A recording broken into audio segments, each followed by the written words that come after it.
달빛교회 주일 예배 하나님께 드리도록 하겠습니다. 다 같이 자리에 일어나셔서 예배로의 부름으로 시작합니다. 너희는 여호와를 만날 만한 때에 찾으라. 가까이 계실 때에 그를 부르라. 악인은 그의 길을, 불의한 자는 그의 생각을 버리고 여호와께로 돌아오라. 그리하면 그가 긍휼히 여기시리라. 우리 하나님께로 돌아오라. 그가 너그럽게 용서하시리라. 아멘. 전능하시고 모든 것의 주권자이신 하나님, 오늘도 우리를 예배당으로 인도해 주시고 거룩한 예배의 시간에 참여할 수 있게 해주셔서 감사합니다. 주님의 말씀에 비추어 우리의 죄악을 자각하게 해주시고 죄악에서 돌이켜 참된 회개로 나아갈 수 있도록 도와주십시오. 우리의 죄악에도 불구하고 우리를 은혜의 자리로 초대하시는 하나님의 사랑을 다시 한번 깊이 묵상하는 시간도 될 수 있게 허락해 주십시오. 감사드리며 예수님의 이름으로 기도합니다. 아멘. 영광송 찬송하겠습니다. 찬송가 68장 찬송 드리겠습니다. 오 하나님 우리의 창조주시니 내 주님께 귀한 것 드립니다. 내 주께만 엎드려 경배드리며 내 주의 이름 높이 찬양하네. 오 하나님 우리의 대주제시여 큰 풍랑이 일 때도 도우셨네. 죽음에서 우리를 구하셨으니 내 주의 이름 높이 찬양하네.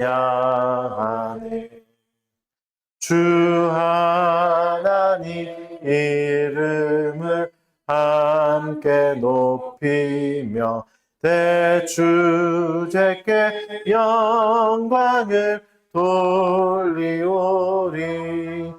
그 능력이 우리를 지켜주시니 주 하나님 높이 찬양하네.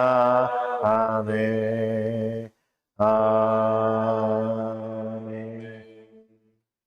다 같이 사도신경으로 신앙 고백하겠습니다. 전능하사 천지를 만드신 하나님 아버지를 내가 믿사오며 그 외아들 우리 주 예수 그리스도를 믿사오니 이는 성령으로 잉태하사 동정녀 마리아에게 나시고 본디오 빌라도에게 고난을 받으사 십자가에 못 박혀 죽으시고 장사한 지 사흘 만에 죽은 자 가운데서 다시 살아나시며 하늘에 오르사 전능하신 하나님 우편에 앉아 계시다가 저리로서 산 자와 죽은 자를 심판하러 오시리라.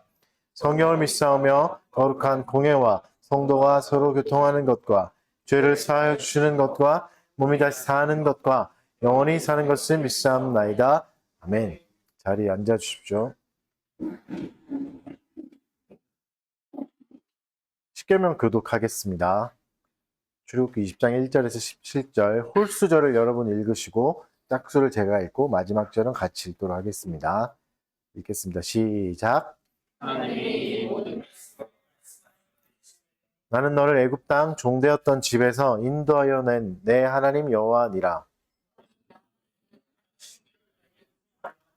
너를 위하여 새긴 우상을 만들지 말고 또 하늘에 있는 것이나 아래로 땅에 있는 것이나 땅 아래 물속에 있는 것에 어떤 형상도 만들지 말며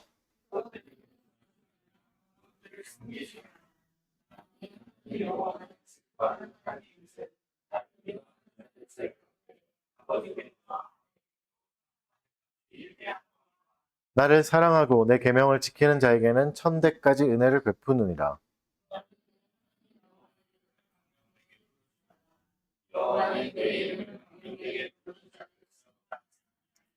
안식일을 기억하여 거룩하게 지키라. 일곱째라 날은 내 하나님 여호와의 안식일인즉 너나 내 아들이나 내 딸이나 내 남종이나 내 여종이나 내 가축이나 내 몸 안에 머무는 객이라도 아무 일도 하지 말라.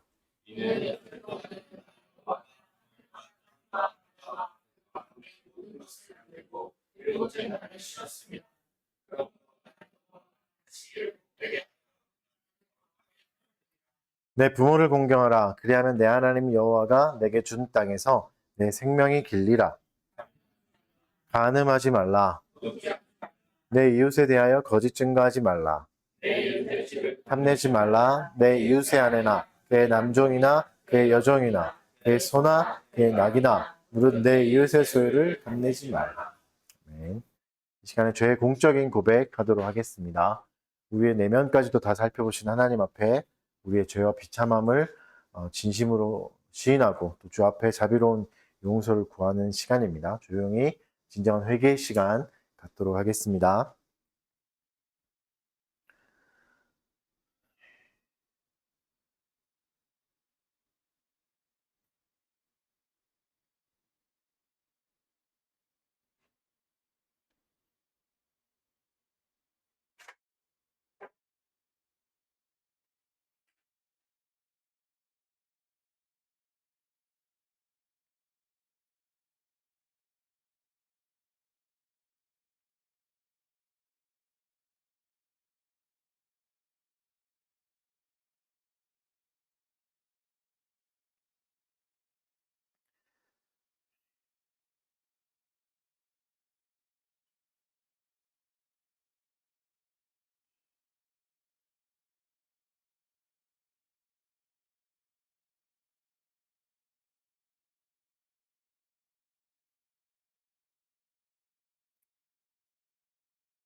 그러므로 너희가 회개하고 돌이켜 너희 죄 없이함을 받으라. 이같이 하면 새롭게 되는 날이 주 앞으로부터 이를 것이요. 아멘. 감사 찬송하겠습니다. 자리에 일어나 주십시오. 시편 찬송가 294장, 시편 찬송가 294장, 시편 139편 14절에서 17절 말씀으로 찬송 올려드리겠습니다. 내가 주께 감사함은 주 나를 지으시 놀라우고 지혜로워 신묘막측하네 주의 행사가 놀랍고 참 귀하도다 나의 영혼 이를 알고 감사들 드리네 내가 은밀한 곳에서 지으심을 받고 나의 형체 주의 앞에 숨기지 못하네 내 형질이 이루기 전 가보셨으며 나의 날이 주의 책에 다 기록되었네 주의 생각 내게 어찌 보배로운지요 여호와여 주의 생각 어찌 많은지요 아멘. 자리에 앉으시고요. 목회기도 하겠습니다. 여호와가 우리 하나님이신 줄 너희는 알지어다. 그는 우리를 지으시니요 우리는 그의 것이니 그의 백성이요 그의 기르시는 양이로다. 아멘. 거룩하신 하나님 아버지 온 우주를 창조하시고 주관하시는 주님께 영광과 찬양을 올려드립니다. 주님의 크신 손 안에서 우리가 안전하게 거할 수 있도록 날마다 지켜주시고 이 시간도 예배의 자리로 불러주심에 감사드립니다. 우리의 입술로 주님을 높이며 주님의 크신 사랑을 기억하고 찬송하게 하여 주십시오. 그러나 주님 앞에 나오는 이 시간 우리의 죄와 연약함을 고백하지 않을 수 없습니다. 주님의 뜻을 따르지 않고 우리의 욕심과 이기심으로 말미암아 범죄하였음을 고백합니다. 우리가 마땅히 행하여야 할 선을 행하지 아니하고 하지 말아야 할 악을 행하였사오니 주님 앞에 겸손히 엎드려 용서를 구합니다. 주님의 은혜로 우리를 새롭게 하시고 회개의 길로 인도하여 주옵소서. 주님, 우리의 연약함을 아시는 주님께 간구합니다.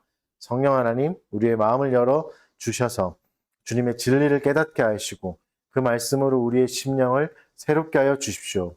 주의 뜻을 따라 살기를 원하오니 우리에게 주님의 힘과 능력을 부어주시고 의로운 길을 걷게 하여 주십시오.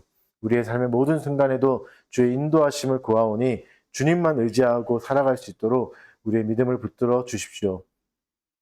주의 몸된 교회를 위해 기도드립니다. 교회가 주의 말씀 위에 굳게 서게 하여 주시고 세상 속에서 주님의 빛과 소금의 역할을 감당하는 교회가 되게 하여 주시옵소서. 또한 고난과 핍박 속에서 주의 이름을 증거하고 있는 교회들이 있사오니 기억해 주시고 또 그들을 지키시고 보호하여 주시옵소서. 주의 공의가 이 땅에 임하게 하여 주시고 온 열방이 주님을 경외하는 날들이 오게 하여 주시옵소서. 이 시간 주의 말씀을 듣기 위해 예배하기 위해 모인 모든 성도들을 기억하여 주시고 그들의 마음밭이 옥토 같게 변화시켜 주셔서 주의 말씀이 풍성한 열매를 맺는 시간이 되게 하여 주십시오. 주님 뜻을 이루기 위해 우리가 모두 한 마음으로 기도하고 서로 사랑하고 섬기며 주님의 몸된 교회를 잘 세워갈 수 있게 하여 주시옵소서. 믿음이 연약한 성도들에게 믿음을 더하여 주시옵고 환난과 어려움 속에 있는 성도에게도 세임과 능력을 더하여 주십시오. 모두가 어려운 시간들을 잘 이겨나가게 해주시고 주님을 더욱 의지하는 계기가 되도록 허락하여 주시옵소서. 이 모든 간구를 우리 주 예수 그리스도의 이름으로 기도합니다. 네. 말씀 보겠습니다. 오늘은 열왕기상 20장, 설교는 20장 전체를 살펴볼 거고 봉독은 20장 13절에서 20절을 봉독해 드리겠습니다.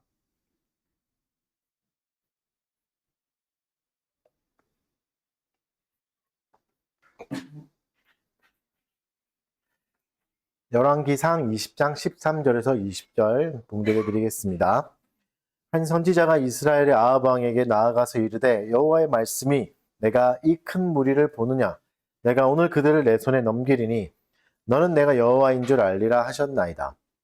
아합이 이르되 누구를 통하여 그렇게 하시리까 대답하되 여호와의 말씀이 각 지방 고관의 청년들로 하리라 하셨나이다. 아합이 이르되 누가 싸움을 시작하리까 하되 대답하되 왕이니이다. 아합이 이에 각 지방 고관의 청년들을 계수하니 232명이요 그 외의 모든 백성 곧 이스라엘의 모든 자손을 계수하니 7,000명이더라. 그들이 정오에 나가니 베나닷은 장막에서 돕는 왕 32명과 더불어 마시고 취한 중이라. 각 지방의 고관의 청년들이 먼저 나갔더라. 베나닷이 정탐꾼을 보냈더니 그들이 보고하여 이르되 사마리아에서 사람들이 나오더이다 하매 그가 이르되 화친하러 나올지라도 사로잡고 싸우러 나올지라도 사로잡으라 하니라. 각 지방 고관의 청년들과 그들을 따르는 군대가 성읍에 나가서 각각 적군을 쳐 죽임에 아람 사람이 도망하는지라. 이스라엘이 쫓으니 아람 왕 베나닷이 말을 타고 마병과 더불어 도망하여 피하니라. 아멘. 오늘은 열왕기 7번째 시간입니다. 지난주에 살펴봤던 대로 이제 엘리야가 탈진했잖아요. 탈진한 엘리야에게 하나님이 마지막 사명을 주십니다. 3가지 사명을 주시는데 다메섹에 가서 첫 번째는 다메섹에 가서 하사엘에게 기름을 부어서 아람 왕이 되게 하라.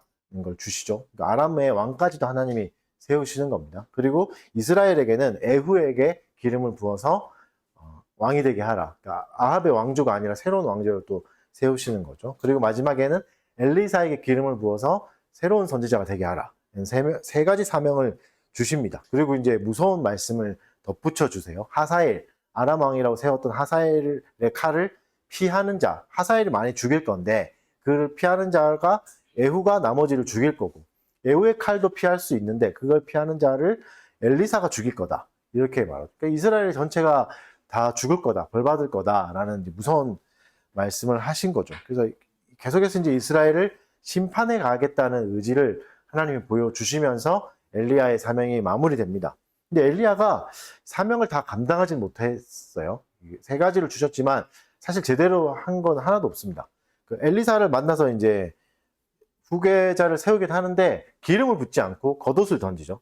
물론 이제 선지자의 겉옷을 던지는 게 선지자의 모든 능력을 가져가라 뭐 이런 의미가 있어서 의미상으로는 통하지만 하나님이 명령하신 건 아니었죠.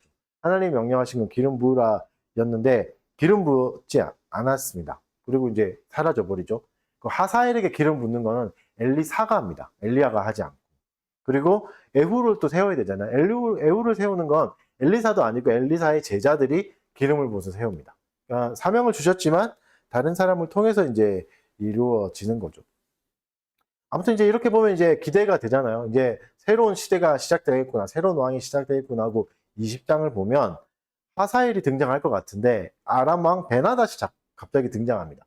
이 베나닷이 성경에 몇 번 나옵니다. 열왕기 상하에만 좀 몇 번 나오는데 처음에 이제 우리가 봤던 데가 언제죠? 열왕기상 15장 기억나시나요? 15장에 유다왕 아사가 북이스라엘이 쳐들어올 때 아람 왕 베나닷에게 도움을 받잖아요. 그래서 나중에 역대기에서는 그것을 잘못한 걸로 평가 내리지 않습니까? 그럼 이 베나닷이 그 베나닷인가?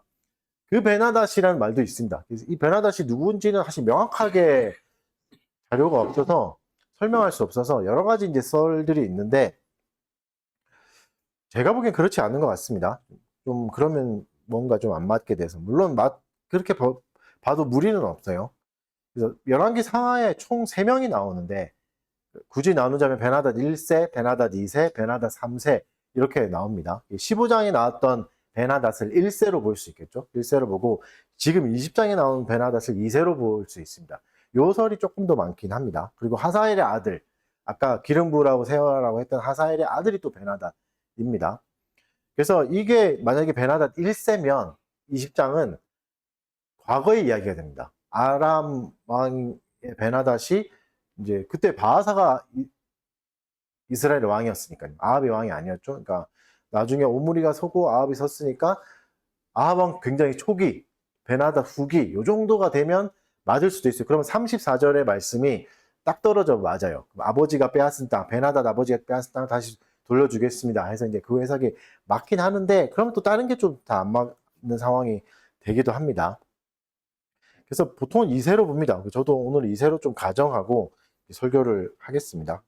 물론 1세로 봐도 됩니다. 1세로 봐도 되고 또 다른 설은 베나닷이라는 이름 자체가 왕의 이름이다 이런 말이 있어요. 이집트의 왕이 파라오, 성경에는 바로라고 하는 것처럼 모든 왕을 바로라고 하죠. 그래서 베나닷을 그렇게 부르기도 합니다. 왜냐하면 이 오늘 나오는 베나닷도 고대 자료, 아람의 자료가 좀 남아 있는데 다른 이름으로 부르거든요. 그래서 뭐 베나닷이 왕의 이름이 아닌가 이런 이제 가설도 있습니다. 고대 자료가 없어서 명확하게는 알 수가 없고 그 세 가지가 이제 많이 있는 이제 설입니다. 그래서 뭐 역사를 떠나서 성경을 자체를 보면 20장의 이야기는 약간 보너스 트랙 같은 느낌이에요. 19장의 이야기가 나왔고 20장에서 19장의 이야기를 좀 보충하는 그런 느낌입니다. 엘리야가 사라지고 엘리사가 등장하는 그 사이에 빈 공간을 채우는 이야기 같은 좀 그런 분위기예요. 그래서 오늘 이야기는 아합의 전쟁입니다. 아합이 치루어야 했던 기적 같은 전쟁, 2번의 전쟁이 오늘 본문에 기록되어 있습니다. 이 부분 좀 이상한 게 굉장히 악한 왕이었잖아요. 가장 악한 왕이라고 했던 아합 왕이고 이제 앞에서도 심판이 이제 다 선포됐는데 기적같이 승리합니다. 오늘의 두 이야기는 마치 이게 유다의 뭐 다윗 왕인가 아사 왕인가 그런 사람의 왕 이야기인 것 같이 보일 정도로 기적적으로 이제 승리하는 이야기들이 일어납니다. 그럼 과연 이렇게 악한 왕에게 기적이 일어나도 되는가? 그런 생각도 들죠? 왜 이런 악한 사람에게 기적을 주시지? 뭐 이런 생각을 들고 하나님은 또 왜 이 왕을 통해서 기적 같은 승리를 보여주셨을까? 이 문제도 좀 생각해 봐야 되겠죠? 그래서 아합의 이야기를 통해서 하나님이 무엇을 말씀해 주실지 오늘 한번 생각해 보도록 하겠습니다. 먼저 이제 앞부분을 보면 아합이 북이스라엘을 다스리고 있을 때 아람 왕 베나닷이 쳐들어오죠. 그때 1절의 앞에 표현을 보면 32명의 왕과 함께 사마리아를 에워쌌다 이렇게 표현합니다. 여기서 이제 알 수 있듯이 아람 왕, 지금의 시리아죠. 아람도 연합국가였음을 알 수 있습니다. 두로와 시돈이 연합국가였죠. 페니키아 문명, 같은 문명의 연합국가였던 것처럼 아람도 연합국가였습니다. 그러니까 32명의 지방 영주들, 지방의 왕이라고 부르는 영주들과 함께 이스라엘을 공격하러 온 겁니다. 총 공격의 느낌이 있죠. 32명까지 다 왔으니까. 32 지방이 왔다는 말이니까. 말과 병거들과 함께 와서 강력한 군사력을 과시합니다. 사마리아 성은 지난번에 살펴봤듯이 요새 같은 성입니다. 그래서 함부로 이제 쳐들어가기가 쉽지 않습니다. 방어는 높은 지역에서 전쟁하는 게 훨씬 더 편하잖아요. 손자병법 다 읽어보셨죠? 전쟁할 때 높은 지역이 훨씬 유리하다. 나오죠? 손자병법에. 나옵니다. 읽어보십시오. 그래서 하여튼 베나다시 이제 아합 왕을 둘러싸고 이제 협박하는 거죠. 네가 가지고 있는 은금은 다 내 것이고 너의 자녀, 아내, 아름다운 것들도 다 내 것이다. 라고 말을 합니다. 근데 고대 근동에서는 이렇게 과장된 언어를 사용하는 게 그냥 관례였습니다. 협상할 때 네 모든 걸 내가 다 가질 거야. 이런 식으로 말하면서 이제 협상을 이제 시작하는 그런 말인데 그 아합도 처음에는 관례적인 말로 듣습니다. 그래서 그렇죠. 당연히 다 당신의 것입니다. 뭐든지 마음대로 하십시오. 이렇게 말해요. 그러자 베나다시 다시 말합니다. 아니 그 말이 아니다. 관례적인 표현이 아니라 진짜 다 나한테 넘겨라. 이렇게 말하는 거예요. 진짜 지금까지 싹 다 나한테 바치고 떠나라 뭐 이런 말이겠죠. 그러니까 아합은 어떤 말이었죠? 아람이 쳐들어왔으니까 싸우지 않고 그냥 다 넘기고 좋은 거 좀 주고 돈 좀 주고 이걸로 해결해서 속국이 되더라도 그냥 좀 살아남자 이런 마음이었는데 베나닷은 그걸 요구하는 게 아니죠. 다 바쳐라. 다 바쳐라 이렇게 얘기하는 거죠. 돈으로 무마시켜 보려고 했지만 안 되는 상황인 겁니다. 아합이 의지하던 걸로 사용해봤지만 안 되는 상황이죠. 근데 이것도 하나님이 기뻐하시는 부분이 아닙니다. 신명기에 나왔던 왕의 덕목 중에 자치성이 있어야 되잖아요. 애굽을 의지하지 말라는 건 자치성을 가지라, 자치권을 가지라는 거잖아요. 근데 그 자치권을 스스로 포기해버리는 거는 잘못된 거죠. 왕의 덕목에도 어긋난 일입니다. 그래서 아합은 모든 걸 다 내놓으라고 요구한 거죠. 이건 사실 치욕스러운 요구입니다. 모든 걸 다 빼앗고 그냥 가라 이 말이니까 왕도 다 내려놓아라 뭐 거의 이런 수준이니까 치욕스러운 요구고 사실 이 요구를 받아들일 나라는 없을 겁니다. 아무리 약한 나라더라도 이렇게 할 수는 없죠. 이렇게 죽을 바에 싸우다 죽지 이런 마음이 들겠죠. 그러니까 사실상 뭐 내놓으란 얘기보다는 전쟁하겠다는 얘기죠. 이제부터 전쟁을 하자 이런 의도가 다분히 있습니다. 이 당시 아람을 좀 보면 세계사에서 이제 시리아라고 부르던 이 나라를 보면 이때 강력한 나라가 아시리아라는 나라도 있습니다. 아시리아라는 나라 때문에 이 시리아를 뭐 잘못 표기해서 시리아라 불렀다는 말이 있을 정도니까 아시리아가 대단한 강대국이었죠. 그 강대국에 대항하기 위해서 시리아가 나중에 또 연합군을 만들어요. 근데 그 과정 안에서 이제 이스라엘을 편입시키고자 했던 게 아닌가 이렇게 해석할 수도 있고 또 한 가지 또 생각할 거는 이스라엘의 상업 도로를 만들어 가지고 저작거리죠. 시장을 마켓 우리로 생각하면 뭐 마트나 이런 걸 차려서 돈을 벌려고 했던 게 아닌가 뭐 그런 생각도 좀 들 수 있습니다. 그래서 자기 나라를 편입시켜서 도로를 만들어서 전쟁하기 편하게 하려는 의도가 있지 않을까 뭐 이렇게도 생각해 볼 수 있는 아무튼 이제 베나닷은 순순히 물러나지 않은 상황이 된 거죠. 무조건 나는 뺏어야 되겠다. 이스라엘을 이제는 빼앗겠다. 사마리아를 빼앗겠다는 마음. 전쟁을 해야 됩니다. 장로들과 이제 이야기할 때 아합이 전쟁을 하자. 이런 말 나오고 또 베나닷이 다시 사신을 또 보냅니다. 한번 읽어볼까요? 열왕기상 20장 10절 말씀 다 같이 한번 읽어봅시다. 베나닷이 보낸 사신의 말 읽겠습니다. 시작. 그때 다시 그에게 사랑하는 외형을 사마리아에 돌아온 것이 예수의 주기에 속할 것 같으며 신들이 내게 벌리에 벌을 베나닷이 더 심하게 협박합니다. 그러니까 사람을 보내서 뭐라 하죠? 사마리아의 부스러운 것이 나를 따르는 군인들의 손에 채우게 족하면 벌 받을 거야. 뭐 이렇게 이제 말하는 거죠. 11시 56분. 네. 앉으십시오.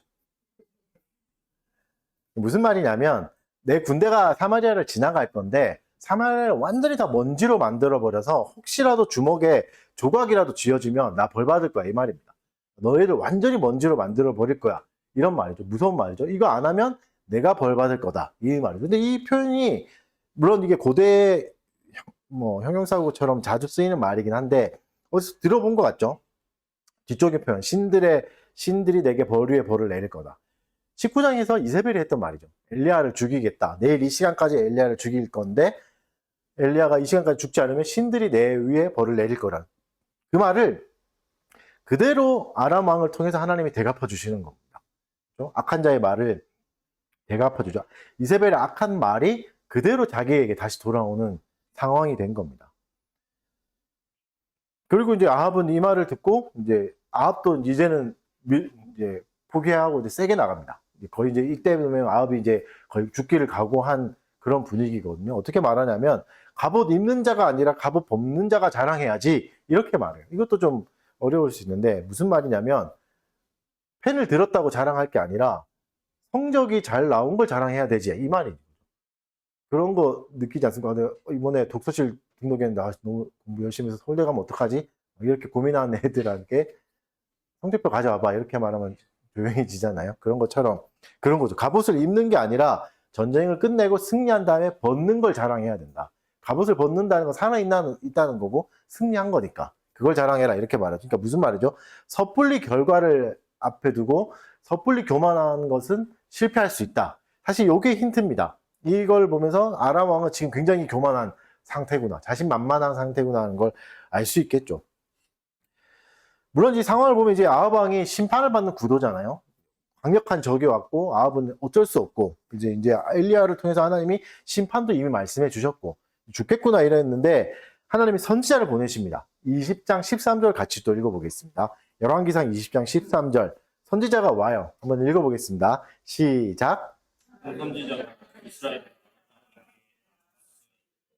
여호와의 말씀이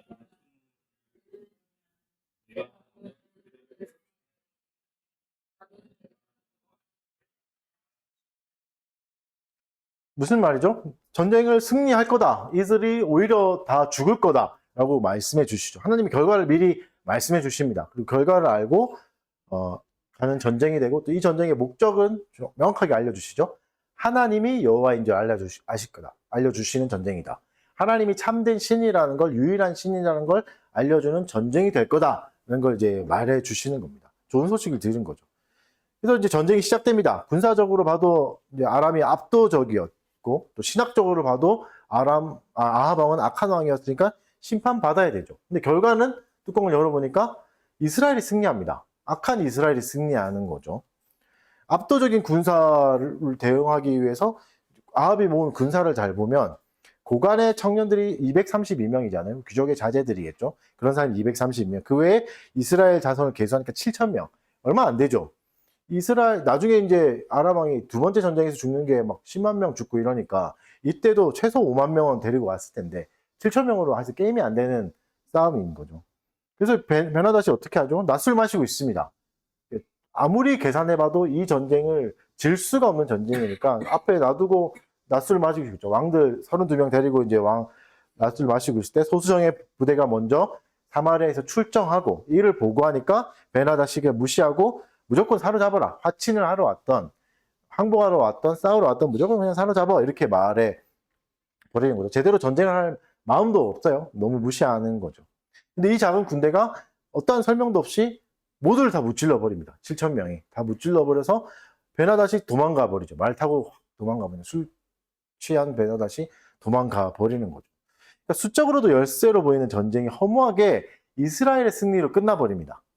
그러니까 이게는 누가 봐도 초자연적인 개입이 있었던 거죠. 불가능한 게임이었거든요. 절대 불가능한 전쟁이었는데 진 거죠. 아람이 진 거죠. 그래서 아람도 그렇게 분석합니다. 군사적으로 접근하지 않습니다. 아람도. 신학적으로 접근합니다. 이건 신들의 게임이었구나. 신이 개입한 거구나 라고 해석합니다. 그러니까 아람도 안 거죠. 하나님이 개입하신 거구나. 저들의 신이 개입하신 거구나. 하나님이 이스라엘에게 승리를 주셨습니다. 아합 왕에게 악한 심판을 해야 된다는 아합 왕에 주셨죠. 왜 주셨을까? 성경에 명확한 이유는 나오지 않습니다. 추측해 볼 수 있는 힌트들을 몇 개 나오는데 우선 베나닷의 교만한 태도가 있죠. 교만한 태도가 있고 또 잔인한 말, 다 쓸어버릴 거다. 좋은 거 다 내 거다. 이 말이 굉장히 교만한 말이고 하나님의 다스림을 무시하는 말이기 때문에 뭐 하나님이 심판하셨다 이렇게 볼 수도 있고 아니면 또 하나님의 긍휼의 마음이 있으시잖아요. 이스라엘을 지켜주시기 위해 진노 중에라도 긍휼을 보여주신 게 아닐까 이렇게 이제 예측할 수도 있습니다. 또 다른 또 궁극적인 힌트가 또 하나 있는데 7,000명이라는 힌트입니다. 군대를 모았는데 7,000명이었다. 19장과 연결되는 장이라 그랬잖아요. 19장의 보너스와 같은 19장에도 7,000명이 나오죠. 19장의 7,000명은 바알에게 무릎 꿇지 않는 7,000명이 있다. 이렇게 말씀해 주시지 않습니까? 이세벨이 모든 선지자를 다 죽여버리고 잘못된 신앙을 모두 다 고집하고 헛된 신앙으로 따라가는 이때 고작 7,000명 가지고 뭘 할 수 있을까? 그런 생각을 할 때 하나님 바로 뒷장에서 고작 그 7천 명 가지고 아람을 격파하는 걸 보여주십니다.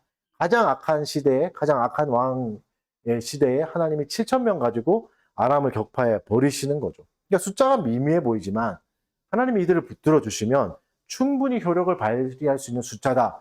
가능성이 무궁무진한 숫자라는 걸 알려주시는 겁니다. 미미하지 않다. 가치 없는 숫자가 아니다. 라고 말하죠. 작은 숫자지만 강력한 군대도 이길 수 있다. 이걸 말해 주시는 거죠. 그래서 이렇게 생각해 볼 수 있습니다. 하나님 남은 자들이 이렇게 사용하실 수 있다. 여전히 작고 남은 자가 작다는 건 승리의 불씨가 너무나 미약하고 작은 것인데 그래도 여전히 승리의 가능성이 남아있다. 하나님이 붙들어 주신다면. 그러니까 하나님이 여전히 우리에게 뭘 주시기를 원하는 겁니까? 소망을 주시기를 원하는 겁니다. 이 7천 명을 두고 낙심하지 마라. 여전히 이 7천 명으로 내가 아람을 격파하는 걸 보여주지 않았냐. 보여주죠. 그럼 우리가 살다 보면 이런 상황들이 많죠, 사실. 불가능해 보이는 상황을 직면할 때가 너무 많습니다. 압도적인 환경이란 힘에 눌려서 있을 때가 너무 많죠. 그러나 기억하십시오. 하나님은 우리의 연약함을 통해서도 일하실 수 있습니다. 우리가 비록 7천 명 같은 연약함을 가지고 있지만 아람 앞에선 7천 명 미약한 숫자지만 소망을 가질 수 있습니다. 하나님이 행하실 수 있으니까. 하나님이 놀라운 일을 하실 수 있으니까. 소망을 잃지 않아야 됩니다. 그리고 또 하나 뭘 기억해야 되죠? 겸손함을 기억해야 됩니다. 베나닷은 교만으로 망했죠. 그리고 여러분 하나님이 승리를 주셨다고 해서 그럼 아합 왕이 착한 왕이었습니까? 하나님의 은혜를 받을 만한 자격이 있었던 왕이었습니까? 아니죠. 연약한 우리를 사용하신 겁니다. 그렇다고 해서 여러분 하나님 우리에게 기적 같은 일을 베풀어 주실 수도 있죠. 은혜를 베풀어 주실 수 있죠. 내가 기대하지 못했던 그 은혜를 받을 수 있고 긍휼을 경험할 수 있습니다. 그렇다고 해서 내가 마치 성경의 신화적 인물이 된 건 아니잖아요. 다윗이 됐거나 내가 엘리야가 되고 싶거나 물론 이런 마음이 있겠지만 우리는 여전히 아합일 수 있습니다. 하나님 앞에 여전히 아합 같은 마음을 가지고 있을 수도 있죠.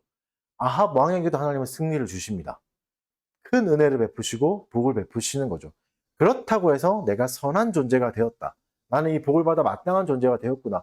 내가 좀 잘하니까, 내가 착하니까, 내가 선하니까 이렇게 해주시는구나. 그러니까 아닐 수 있는 거죠. 가장 악한 왕이었던 아합도 가장 놀라운 초자연적인 경험, 북이스라엘의 왕에 누구도 경험하지 못했던 그 기적을 경험했습니다. 그리고 그 기적이 그 왕을 선하게 만들진 않았습니다. 우리가 기적도 경험할 수 있겠죠. 하나님 믿고 병도 나을 수 있겠죠. 그러나 그게 나를 선하게 만들거나 하나님이 자녀다워지게 만든다는 건 또 별개의 문제가 충분히 될 수 있다는 거죠. 그러니까 대단한 복을 누릴 수 있겠지만 그게 절대 내가 복을 받을 수 있는 자격이 있거나 내가 좀 괜찮아졌구나 이런 게 아닐 수 있습니다. 베나닷을 생각해 보시죠. 베나닷은 사마리아를 하루에 먼지로 만들어 버릴 수 있는 능력이 있지만 그렇다고 해서 하나님 입장에서 강력하다고 해서 하나님 입장에서 복된 존재는 아니었죠. 교만한 존재였죠. 엄청난 힘을 가지고 있었지만. 그래서 여러분 힘을 갖고 있는 것들, 능력을 갖고 있는 것들이 무조건 좋은 건 아닙니다. 대단한 복이 자꾸 연속으로 잘 터지고 뭔가 잘 풀려간다는 게 무조건 좋은 복은 아닙니다. 하나님이 우리에게 은혜를 베풀어 주실 때 겸손함으로 우리의 행위를 잘 살펴보셔야 됩니다. 오히려 여러분 우리의 악함은 언제 더 잘 드러나죠? 힘을 가질 때입니다. 내가 힘을 가질 때, 내가 권위를 가질 때, 권력을 가지고 힘을 가질 때, 강한 힘을 받았을 때 나의 악한 본성은 본격적으로 꽃피울 수 있습니다. 그게 이제 다음 주에 살펴볼 아합과 이세벨의 결말인데 아합과 이세벨이 그냥 아무것도 아닌 평민이었다면 그렇게 많은 죄를 지을 수 없었을 겁니다. 근데 왕의 자리에 있다 보니까 강력한 힘을 가지고 있다 보니까 더 많은 죄를 본격적으로 꽃피울 수 있는 거죠. 하나님 우리에게 복을 베풀어 줄 수 있습니다. 경제적 안정도 주실 수 있고 육체적 평안도 주실 수 있죠. 하지만 그것 가지고 충분히 더 악해질 수도 있는 거죠. 그게 복이 아니라는 거죠. 두려운 마음으로 이걸 생각해 보셔야 됩니다. 이렇게 첫 번째 전쟁이 그냥 너무 짧게 설명도 없이 흐지부지하게 물론 대승리지만 끝나고 또다시 두 번째 전쟁이 시작됩니다. 몇 년이 지난 뒤죠. 아람과의 전쟁을 승리로 이끈 뒤 다시 또 선지자가 찾아옵니다. 그 선지자가 이제 앞에 말했던 그 선지자겠죠. 그 선지자가 와서 뭐 선지자라고 하니까 엘리야는 아닌 것 같아요. 어떻게 말하죠? 아람이 다시 공격하러 올 거다. 그러니까 힘을 기르고 준비하라 라고 전하고 있습니다. 그러면서 배경이 바뀝니다. 배경이 아람으로 바뀌어요. 아람 궁으로 바뀌어요. 이전까지는 이스라엘 사마리아였다면 아람의 다메섹이겠죠. 다메섹이라는 곳의 왕궁으로 바뀝니다. 전쟁이 실패하고 도망치고 나온 다음에 아람의 왕들이 모아놓고 신하들을 모아놓고 분석을 하기 시작하는 거죠. 이게 질 수 없는 전쟁을 졌으니까 분석해야 되잖아요. 왜 이렇게 졌을까? 패배의 원인이 뭘까? 해서 내놓은 결과는 신학적인 분석이에요. 이스라엘의 신 때문이다. 이스라엘의 신은 산의 신이다. 그래서 우리가 이번에는 평지에서 싸우면 이길 수 있다. 산의 신이니까 평지에서는 별 힘을 못 낼 거야. 이렇게 생각하는 거죠. 첫 번째 전쟁이 우리가 우위에 있었지만 패배한 거고, 이걸 초자연적 현상이란 걸 아람 사람은 다 인정한 거죠. 이유를 찾고 찾았지만 결국은 이건 초자연적인 신의 능력이다. 그리고 이스라엘의 신을 공부해 보니까 그 신은 산에서 기적을 많이 베풀었죠. 얼마 전에도 19장에도 어땠죠? 이전에도 엘리야가 산에서 바알의 선지자를 꼼짝 못하게 만들기도 했고, 뭐 이것을 잘 알고 있었던 거죠. 그래서 산에서 이렇게 기적을 베푸는 왕이니까, 신이니까 평지에서는 별로 힘을 못 쓰겠지. 그러니까 하나님을 어떻게 생각한 거죠? 산신령 정도로 생각한 거죠. 산소 깊은 곳에 있는 산신령 정도로 생각하고 있는 겁니다. 근데 이 장면을 자꾸 생각해 보셔야 됩니다. 하나님이 이 장면을 왜 보여주실까? 이걸 어떻게 알았을까? 그렇죠? 이걸 어떻게 알았을까? 누가 뭐 드론을 띄워서 그 당시에 아람을 본 것도 아니고 첩자를 보낸 것도 아니잖아요. 이 장면은 사실은 볼 수 없는 장면인데 초자연적인 일이죠. 이것 자체도 하나님이 보시고 선지자에게 알려주셨겠죠. 그래서 이제 아합 왕에게도 알려주는 거죠. 하나님이 이걸 감춰준 베일을 걷으시면서 우리에게 보여주시는 의도가 있습니다. 뜬금없이 계속 보여주시는 분명한 의도가 있는 거죠. 뭘 보여주시는 거죠? 아람 사람들의 생각을 보여주시고 잘못된 생각을 보여주십니다. 어떤 잘못된 생각이죠? 하나님에 대한 잘못된 생각. 신에 대한 오해죠. 하나님에 대한 오해를 보여주십니다.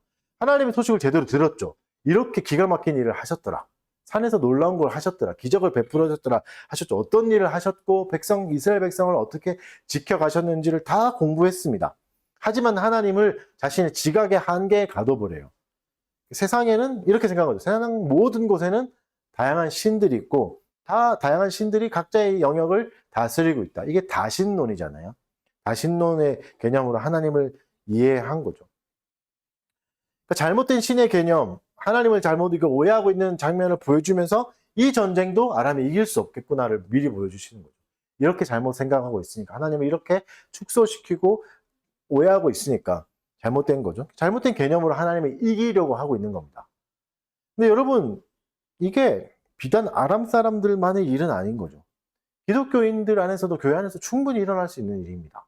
왜냐하면 우리는 하나님에 대해서 잘 안다고 생각하니까 성경을 많이 읽었고 성경의 이야기를 많이 들었고 뭐 주일 학교만 나와도 뭐 엘리야 이야기 이런 거 너무 많이 들었지 않습니까? 영화도 보고 막 이래서 이제는 웬만한 말로는 충족이 안 될 정도의 그런 경험들이 있잖아요. 하나님을 잘 안다고 생각할 수 있죠.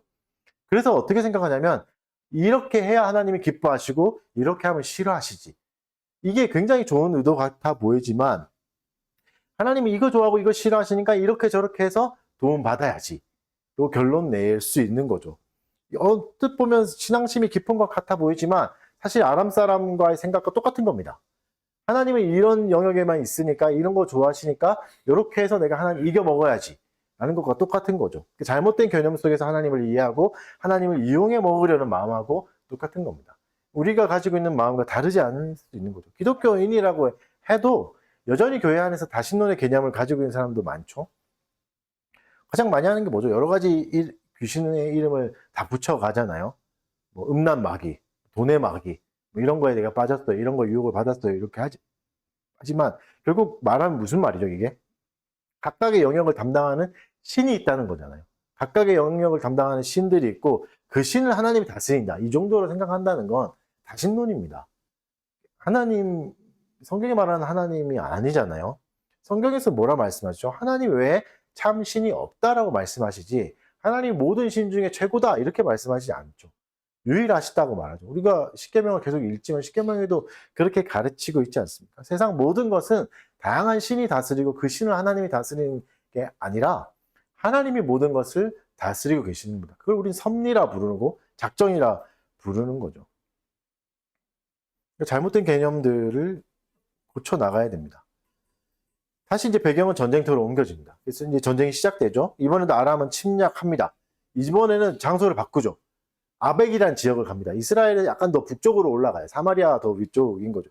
아벡이라는 곳이고 생각하듯이 이곳은 뭐겠습니까? 평지입니다.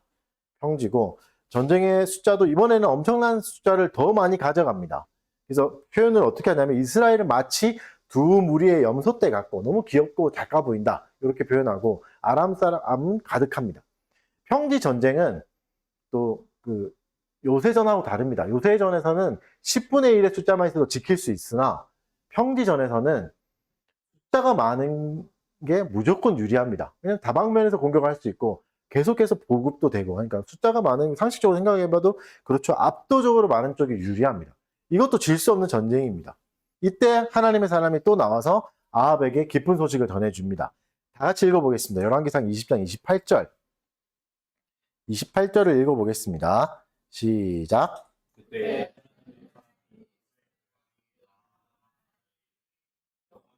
아람 사람이 말하기를 여호와는 살으시니요 골짜기의 신은 아니라 그러므로 내가 이 큰 군대를 내 손에 넘기리니 너희는 내가 여호와인 줄 알라.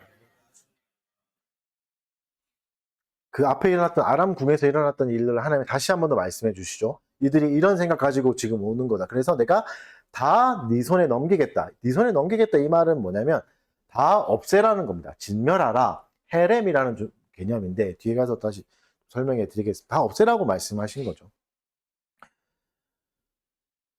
이게 아합 인생에서 지금 계속 들은 첫 번째, 두 번째 들은 기쁜 소식이었습니다.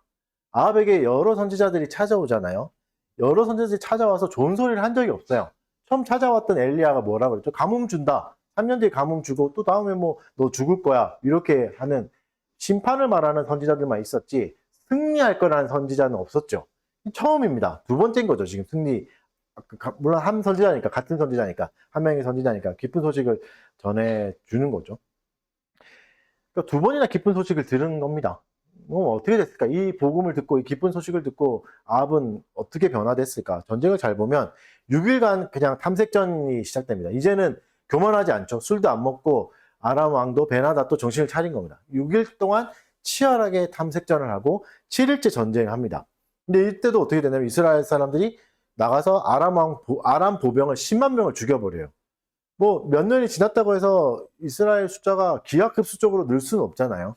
한 이때가 길어야 3년 되는 시점인데 3년 안에 뭐 아이를 낳았다고 해도 3살밖에 안 되는데 그 아이를 전쟁에 갈 수는 없죠. 그때 7천 명이 많아봤자 2만 명, 많아도 또 굉장히 과하게 한 숫자인데 이길 수 없는 게임이죠. 근데 10만 명의 보병이 죽습니다.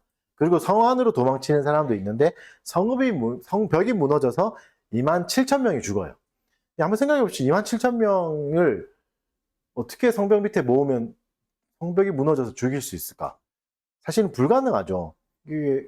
이 정도 죽으려면 만리장성 정도에 쭉 줄 서서 만리장성이 다 무너져도 사실 2만 7천 명을 죽이기는 힘들잖아요. 거의 3만 명 되는 숫자를 성벽이 무너졌다고 해서 죽이기는 힘듭니다. 이것도 뭐죠?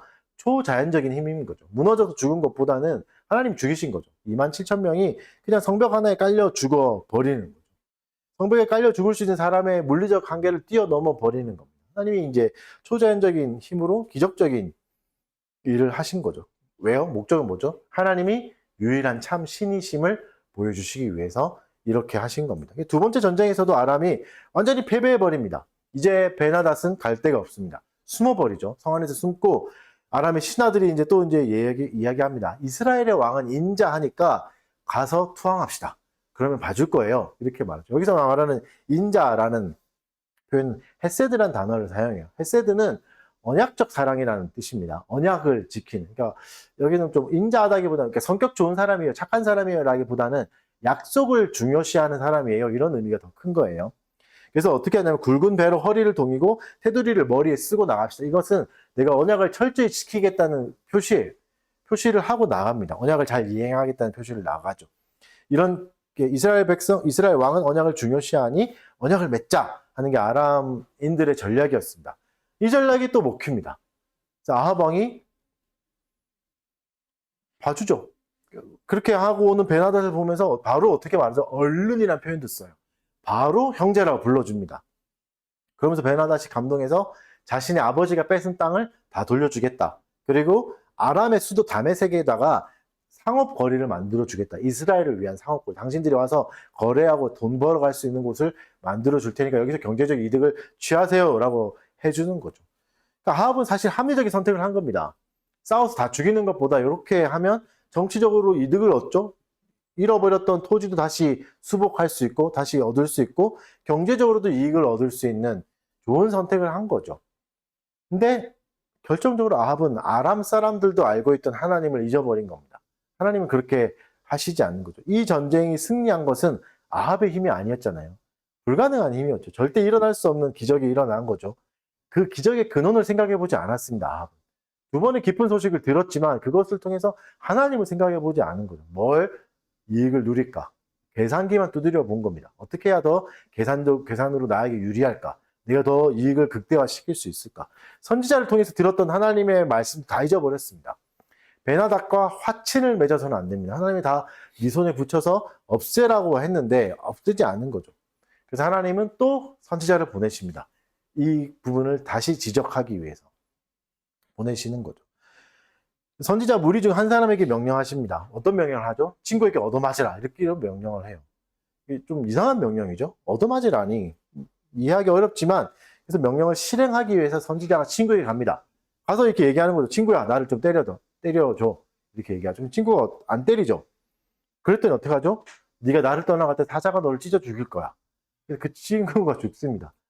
너무 과하죠? 왜 이러실 필요가 있나 했는데 사실 13장에도 이 비슷한 이야기가 나옵니다. 그 친구도 아마 선지자였을 겁니다. 이렇게 죽었다는 건. 선지자에게 13장에도 나오는데 하나님 선지자가 이 지역을 떠나면 네가 사자에게 죽을 거다 라고 경고하셨는데 속아서 떠나긴 해요. 그래서 죽습니다. 이 장면과 비슷한 장면이죠. 이게 무슨 말이죠? 아무리 선지자라고 해도 하나님의 명령을 우습게 여기면 죽을 수 있다. 벌 받을 수 있다를 보여주시는 겁니다. 왜냐하면 선지자는 더 특별한 사람이고 책임이 있는 사람이니까 더 과하게 하시는 거죠. 선지자는 죽어버립니다. 친구 선지자는. 그래서 다른 친구에게 가서 나를 때리라고 해서 얻어맞죠. 이 때리라가 물론 한두 대 뺨 때려 이 정도가 아니에요. 부상당한 사람처럼 보일 정도로 때리는 겁니다. 거의 반죽여 놓는 거죠. 하나님이 선지자의 삶을 통해서 하나님의 메시지를 오롯이 보여주시기 때문에 선지자는 그 메시지를 삶으로 드러내는 사람입니다. 선지자의 삶은 굉장히 고달팠겠죠. 그래서 이제 변장을 합니다. 자기 수건으로 이제 자신의 얼굴을 가리고 전쟁터에 나갔다가 부상당한 군인처럼 꾸민 거죠. 굳이 이럴 필요가 있을까 싶은데 두들겨 맞아서 진짜 마치 이제 만들어 버리는 거죠. 그래서 아합왕을 만나서 이야기합니다. 그 이야기는 이런 이야기를 해요. 내가 전쟁터에 나가서 포로 한 명을 잡았는데 이 포로를 사람들이 잘 지키라고 했습니다. 만약에 이 포로를 놓치면 내 생명으로 갚든지 아니면 은 한 달란트를 내놓으라고 했습니다. 그런데 내가 이 포로를 놓쳤습니다. 얻어맞았죠.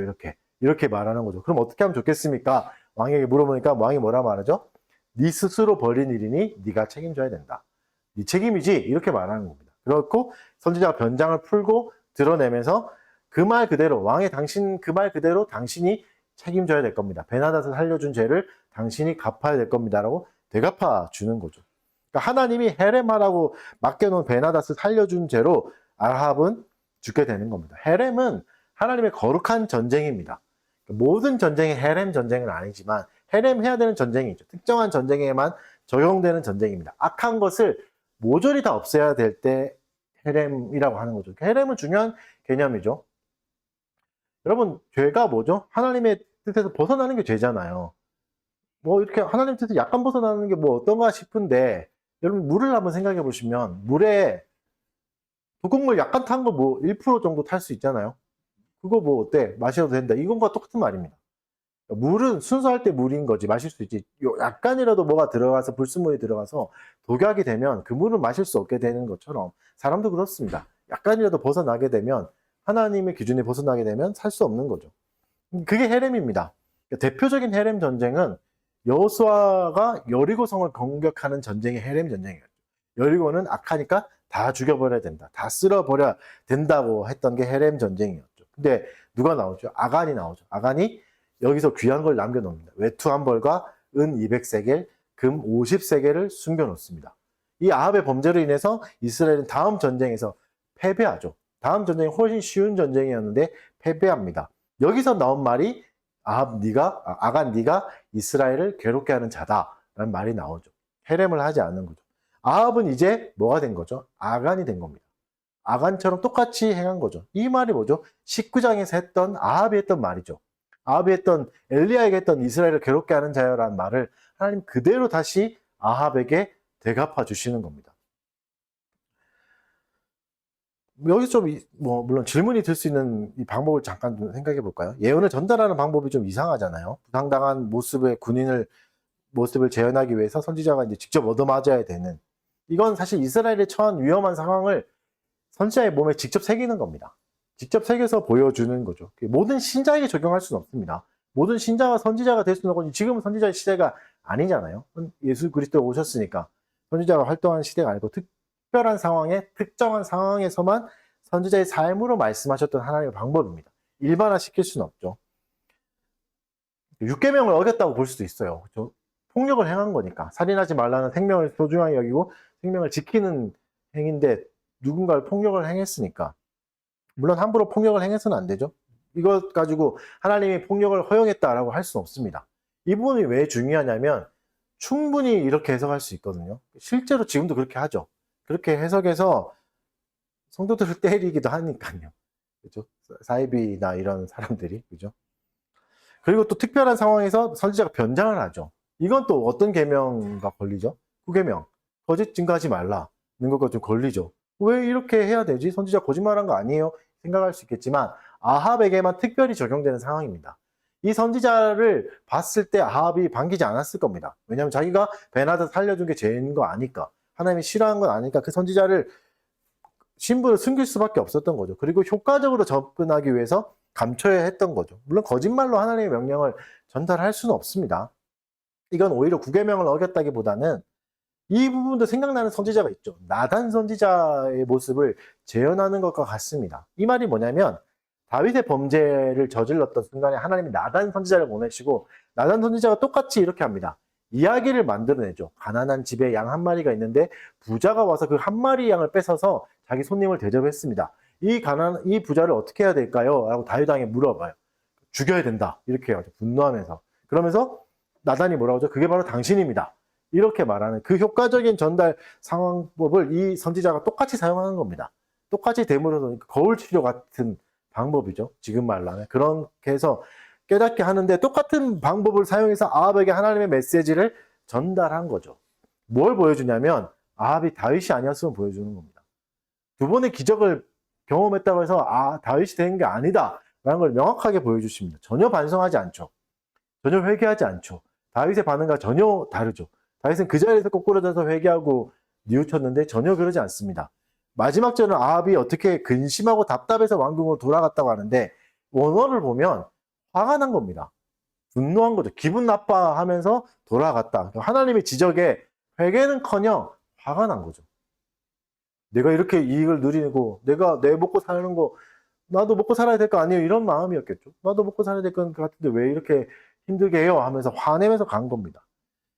여러분, 죄를 지적한다고 해서 모두가 다 회개할 수는 있는 게 아니라는 걸 하나님이 알려주시는 거죠. 다윗에게 누렸던 그 복을 다 준다고 해도 아합은 돌이킬 수 없었다는 걸 보여주시는 겁니다. 효과적인 방법을 사용하면 다 이해하고 돌이킬 것 같은데, 야, 복음을 잘 설명하고 전도 잘 이렇게 설명하면 다 교회 다닐 것 같은데 인간의 지혜로 불가능한 거죠. 회개라는 것은 하나님이 부드러운 마음을 주실 때 가능한 겁니다. 아무에게나 가능한 게 아니고 무조건 복음을 들었다고 해서 뉘우치고 하나님을 영접하는 게 아닙니다. 은혜가 필요한 겁니다. 이게 있어야지만 회개할 수 있습니다.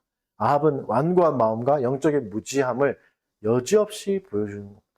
회심도 내가 뭔가 잘나서 깨달아서 회심한 게 아닙니다. 하나님이 은혜를 주셔서 회심한 거죠. 그러니까 놀라운 기적을 2번이나 경험하고도 아합은 여전히 하나님의 말씀을 무시하고 자기 마음에 옳은 대로만 행하며 살았습니다. 이게 뭐죠? 내 마음의 복이 좋은 대로 행한 겁니다. 여러분 때는 그럴 수 있습니다. 내가 이렇게 행한 건 내 최선의 선택이었는데 왜 그러세요? 이렇게 얘기할 수 있잖아요. 이게 뭐죠? 이게 에덴 동산에서 일어났던 죄악입니다. 내 좋을 대로 행한 거죠. 보기 좋아 보이는데, 이게 더 좋아 보이는데, 이게 더 나은데? 라고 생각하는 거죠. 그래서 하나님의 명령을 감정적으로 받아들이기 힘듭니다. 감정적으로 이게 더 나은데? 베나다스 살려서 땅을 얻고 더 많은 돈을 얻는 게 훨씬 더 좋은데, 이게 더 좋아 보이는데, 왜 이렇게 하라고 하시지? 잔인하게? 이렇게 생각할 수 있는 거죠.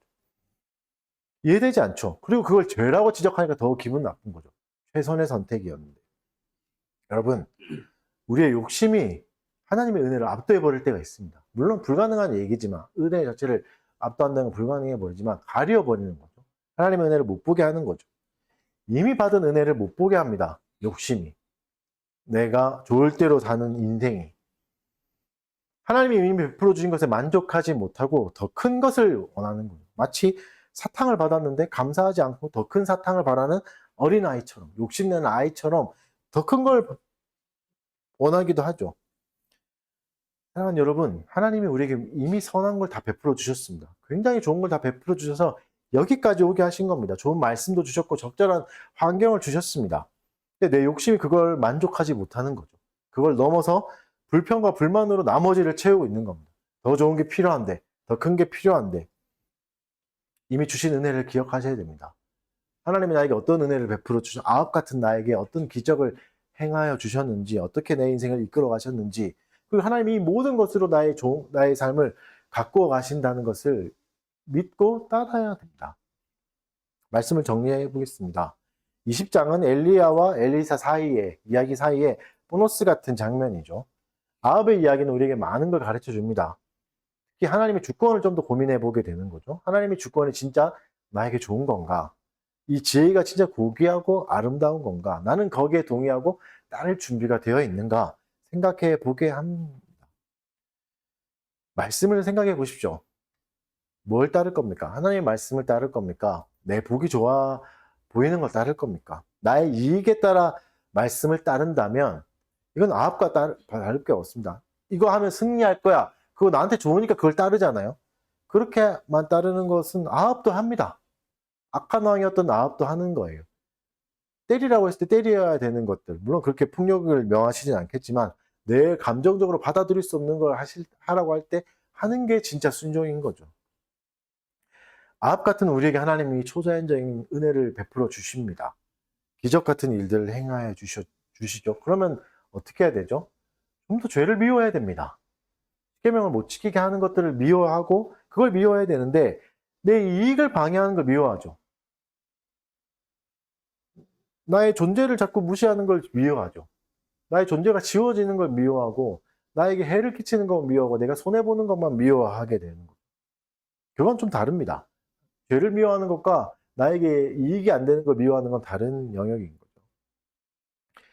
이익만 추구하고 내가 보기에 좋은 것만 행하는 삶을 경계해야 됩니다. 때론 하기 싫은 일도 해야 되죠. 하나님의 말씀이 가르치는 곳이라면 가야 되죠. 감정적 동의가 다 되지 않으면 안 가겠다. 마음이 꽉 차지 않고 이해가 다 되지 않으면 안 가겠다는 말은 하나님이 신이라는 말이 아닙니다. 감정이 신입니다. 이 말이죠. 내 합리적 판단이 신입니다. 내 판단이 맞아야 가요. 아합처럼 전쟁에 승리시켜줄 때만 갈 겁니다. 이것과 똑같은 말이죠. 여러분, 우리는 계속해서 아합의 시대를 살아가고 있습니다. 마음에 좋은 대로 살고 당장의 이익을 위해서 사는 게 최고선의 시대를 살고 있죠. 왜 그걸 이익을 놓치네 이 바보야 이렇게 말하는 시대를 살아가고 있잖아요. 이 시대에서 말씀을 따른다는 것은 어리석어 보일 겁니다. 답답해 보이고 느리게 가는 것 같은 바보 같은 변장을 하는 선지자 같을 겁니다. 왜 그렇게 살아야 되나? 하지만 하나님의 말씀을 따라 살 때만 진정한 위로와 평안을 누릴 수 있습니다. 진짜 오래가는 행복들은 거기서 오는 것이지 내가 추구하는 것에서 오지 않잖아요. 하나님의 말씀을 따르는 것은 아합 앞에 선 7,000명 같을 겁니다. 미약하겠죠? 보잘것없고 인기가 없고 이걸로 뭘 할 수 있을까 싶은 마음이겠지만 하나님은 그 사람들에게 가치를 부여해 주시죠. 네가 아람을 이겼다. 네가 베나닷을 이길 수 있다는 가치를 부여해 주시고 기적을 경험하게 해주십니다. 그들이 얼마나 소중한 존재인 걸 하나님이 보여주시잖아요. 그 말씀 안에서 우리는 서로의 소중함을 발견할 수 있습니다. 7,000명 같지만 소중한 존재구나. 이 사람들이 필요하구나. 라는 걸 알 수 있는 거죠. 그게 없다면 어떻게 됩니까? 이익이 신이라면 옆에 있는 사람도 도구입니다. 같은 교회를 다니더라도 그냥 도구입니다. 나의 선을 자랑할 수 있는. 내가 널 이렇게 용서했으니까 나는 착한 사람이야. 라고 도덕적 우위에 서고 싶은 그냥 도구로만 사용하게 하는 거죠. 하나님의 말씀이 오늘 무엇을 가르치는가 보십시오. 우리에게 하나님 무엇을 말씀해 주셨나 보십시오. 아합의 실패를 보십시오. 아람 사람들의 잘못된 생각을 보십시오. 하나님에 대한 잘못된 생각을 보십시오. 하나님만이 신입니다. 유일한 신입니다. 그분만이 온 세상을 다스리는 유일한 신이에요. 그렇다면 그분만 따라야 됩니다. 내 배를 섬길 수는 없습니다. 내 욕심을 섬길 수는 없습니다. 하나님의 뜻에 따르는 삶이 가장 고귀한 삶이고 가치 있는 삶입니다. 이 삶을 사랑하시고 잘 따라가시기를 바랍니다. 잠깐 기도하겠습니다. 들었던 말씀을 생각하면서 우리에게 주신 마음들, 회개해야 될 것들, 또 기억나는 것들, 구해야 될 것들 다 같이 잠깐 기도하도록 하겠습니다.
사랑하는 주님 감사합니다. 아합 같은 우리들에게도 은혜를 베풀어 주신 것을 기억하게 해주셔서 감사합니다.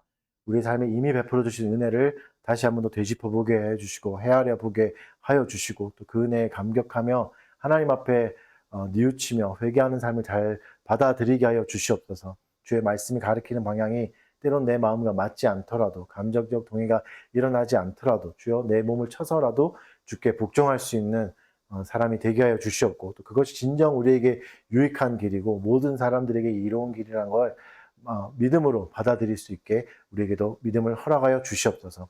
연약한 지체들에게 믿음을 더하여 주시고 더 좋은 것을 발견할 수 있는 눈도 허락하여 주시옵소서. 감사드리며 예수님 이름으로 기도합니다. 다 같이 자리에 일어나서 찬송하겠습니다. 찬송가 484장 내 마음의 주여 마음으로 서서 찬송하겠습니다.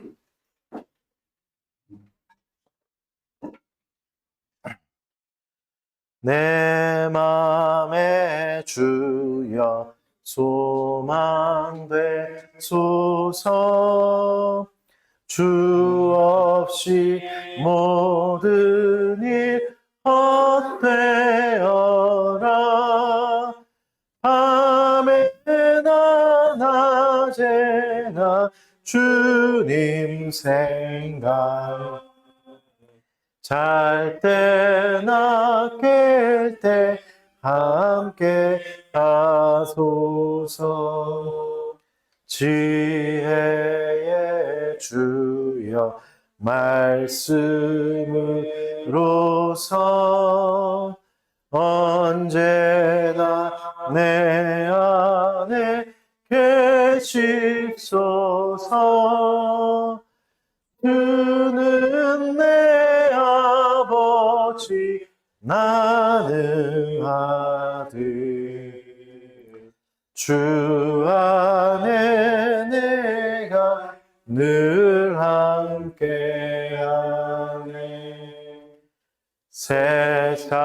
세상의 영광 난 보여도 언제나 주님은 나의 기여. 주님만 내 맘에 계시오니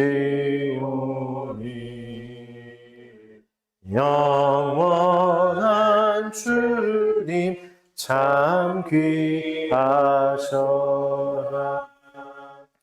영원한 주님 내 승리의 주.